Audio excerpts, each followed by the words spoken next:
સંપત્તિ દે તો શામળા, હે મને મનની મોટપ દે, પણ નહીં તો પાછી લે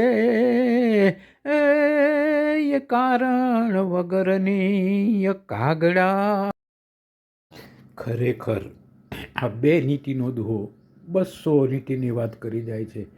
હે પ્રભુ, મને સંપત્તિ દે તો ભલે દે, ખૂબ જ સંપત્તિ દે, પણ મને એવું મન મોટું જ દેજે કે દુખિયારાના દુઃખ હું દૂર કરી શકું, કોઈ ભૂખ્યાને હું અન્ન આપી શકું, કોઈ નિવસ્ત્રાને હું કપડાં આપી શકું. મને દાન કરવાની વૃત્તિ આપજે પ્રભુ, મને મોટું મન દેજે.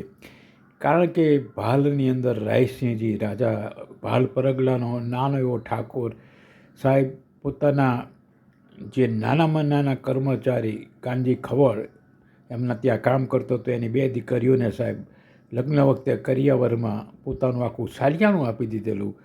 પછી જો ભાવનગર નરેશ કૃષ્ણકુમારસિંહજીની વાત કરીએ તો બોરડીમાંથી ભૂખ્યા એક ભિખારી જેવા બોર પાડવા માટે પથ્થર મારેલો અને મહારાજાના કપાળમાં વાગેલો, લોહીની ધારા થયેલી.